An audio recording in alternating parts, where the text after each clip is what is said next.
నమస్కారం. ఈ మధ్య ధర్మధ్వజం హైందవ చైతన్య వేదిక అనేవారు ఒక ప్రకటన విడుదల చేశారు. ఆ ప్రకటనలో ఏముందంటే, మనం ఈరోజు ఈ దేశంలో హిందువులుగా బతుకుతున్నామంటే ఒక అవతార పురుషుడు కారణం. ఆ అవతార పురుషుడు ఎవరు అంటే శంకరాచార్యుల వారు. వారు దక్షిణం నుండి ప్రయాణించి ఉత్తరం వరకు వేల వేల కిలోమీటర్లు ప్రయాణించి హిందూ ధర్మాన్ని, వైదిక ధర్మాన్ని ప్రచారం చేశారు. ఆయన జీవించిన కాలం ఎప్పుడు? సాధారణ శకం 788 నుండి 820 మధ్య కాలంలో. అందులో చెప్పిన అంశాలు ఏమిటంటే, ఈ అవతార పురుషుడు రోడ్లు లేని కాలంలో, కాలిబాటలు కూడా లేని కాలంలో అడవులలో తిరుగుతూ దక్షిణ కలైడి నుంచి, కేరళ నుంచి ప్రయాణం చేస్తూ కాలినడకన అక్కడి వరకు వెళ్ళాడు. బాగుంది, దాన్ని మనం తప్పు పట్టాల్సిన పని లేదు. ఆయన చాలా కష్టాలు పడి ఆ ప్రయాణం కొనసాగించారు. తర్వాత అందులోనే రెండో పాయింట్ ఏమిటంటే, ఆయన గనక హిందూ ధర్మాన్ని, హైందవ ధర్మాన్ని రక్షించకపోతే ఈరోజు ఈ దేశం బౌద్ధ దేశంగా మారిపోయేది, లేదు ముస్లిం దేశంగా మారిపోయేది అని అన్నారు. అందులో ఆ ప్రకటన నేను ఇందాకే చెప్పాను. సాధారణ శకంలో జీవించిన వాడు శంకరాచార్యులు. బౌద్ధం ఎప్పటిది? సాధారణ శకానికి పూర్వమే రూపొందింది, దేశంలోనూ ఇతర చుట్టుపక్కల దేశాల్లోనూ వ్యాపించింది. అది ఉన్నత స్థితిలో ఉన్నది.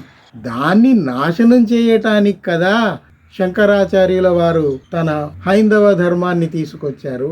ఈయన హైందవ ధర్మాన్ని ఉద్ధరించకపోతే ఇది బౌద్ధంలోకి మారిపోయేది అనేది తప్పు ప్రకటన. బౌద్ధంలోకి కాకపోతే ముస్లిం దేశంగా మారిపోయేది అనేది మరొక తప్పు ప్రకటన. ఎందుకు అంటే, మొట్టమొదలు ఈయన సాధారణ శకం 788 నుండి పుట్టి 820 ప్రాంతంలో బతికినవాడు. అసలు బౌద్ధం సాధారణ శకానికి పూర్వమే ఉచ్చస్థితికి పోయింది కదా. అశోకుడు సాధారణ శకానికి పూర్వం వాడు. ఆయన తన కొడుకును, కూతురును శ్రీలంకకు పంపి బౌద్ధాన్ని ప్రచారం చేయించాడు. ఇతర దేశాలంతా బౌద్ధం ప్రచారం అయింది ఆ రోజుల్లోనే.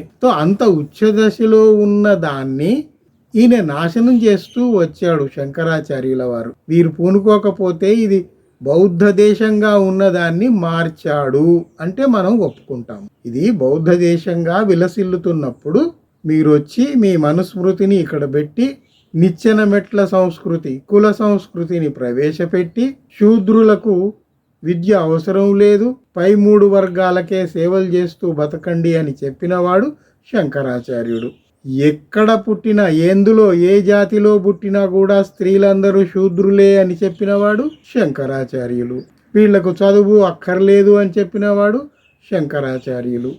అందువల్ల మన ఆబ్జెక్షన్ ఏమిటంటే, బౌద్ధారామాల్ని మార్చి దేవాలయాలుగా చేయాలన్నది శంకరాచార్యుల వారు, ఆ తర్వాత వచ్చిన రామానుజాచార్యులు, మధ్వాచార్యులు, వీళ్ళంతా హైందవ ధర్మాన్ని ఉద్ధరించే పనిలో మంచి ఆలోచనాత్మకమైన మానవీయ విలువలతో కూడిన ఒక జీవన విధానాన్ని నాశనం చేసి మనుస్మృతిలోకి దిగదార్చారు. పోనీ మీ మతాలు మీరు పెరడవిల్లాలనుకుంటే మీ ధోరణిలో మీరు ప్రయత్నం చేసుకోవాలి, కానీ ఉచ్చస్థితిలో ఉన్న బౌద్ధాన్ని నాశనం చేయటం ఎందుకు?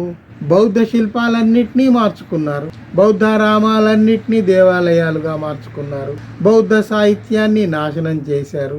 ఇంకా చార్వాకులు చెప్పినవి అయితే అసలు ఎవరికి ఎక్కడ ఏమీ దొరకకుండా పూర్తి భూస్థాపితం చేశారు. జైన మందిరాలు అలాగే చేశారు. మీరు ఇన్ని చేసి ఇంకా ఇది బౌద్ధ దేశంగా మారిపోయేది అనేది తప్పు. ఇది బౌద్ధ దేశమే. బౌద్ధ దేశంగా ఉన్నదాన్నే మీరు హైందవ మతస్థులు వచ్చి దీన్ని మార్చారు. అయితే ఇక్కడ మనం అందరము హిందువులమే, కానీ ఇక్కడ జరిగింది ఏమిటి?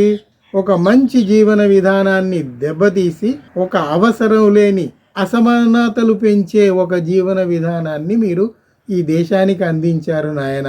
అది మీరు ముందు గ్రహించుకోవాలి. ఇంకొకటి, బౌద్ధ దేశంగా కాకపోతే ముస్లిం దేశంగా మారిపోయేది అని ఒక ప్రకటనలో ఒక భాగం ఉంది. అందులో ముస్లిం దేశం ఎలా అవుతుంది?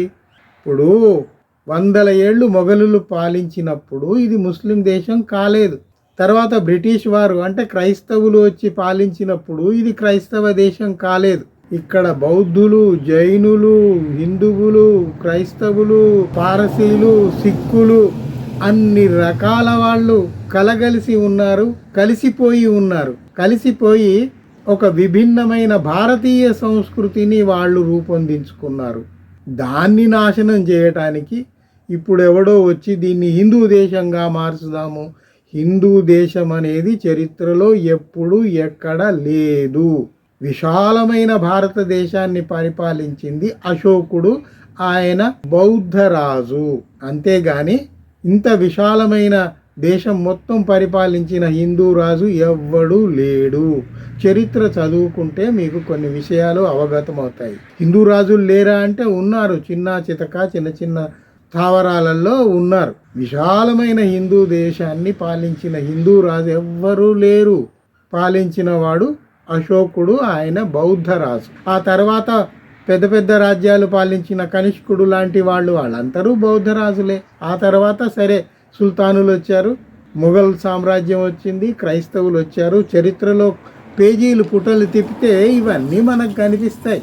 అందువల్ల ఇప్పుడు ఇది ముస్లిం రాజ్యంగా మారటం అనేది జరగదు. ఇప్పుడు ఇది ఇంకేదో హిందూ దేశంగా మార్చుతామని ఎవడైనా భుజాలు తడుముకుంటే అది కూడా కాదు.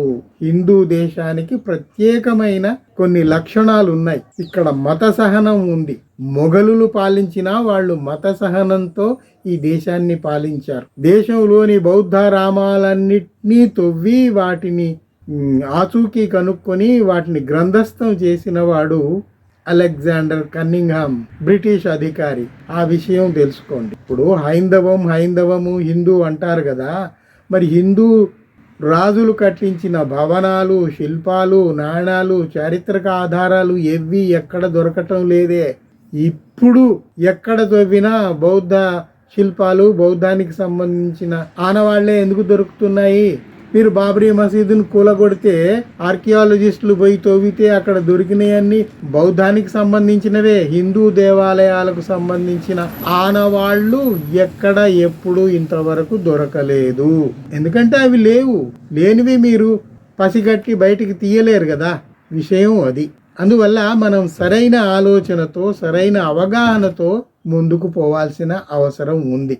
ఎవరో ఏదో చెబితే దాన్ని పట్టుకొని మనం భజనలు చేయటం మానేయాలి. ఎందుకంటే మన రూట్స్, మన మూలాలు ఎక్కడున్నాయో అక్కడికి పోయి తెలుసుకుంటే మనకు కొన్ని వివరాలు అవగతం అవుతాయి. తప్పుడు సమాచారాన్ని దగ్గరికి రానియకండి. హిస్టారికల్ ఫ్యాక్ట్స్, సైంటిఫిక్ ఫ్యాక్ట్స్ ఏవి ఉన్నాయో వాటిని అన్వేషించండి, తెలుసుకోండి. మీకు తెలిసిన మంచి విషయాలు ఇతరులతో సెలవు.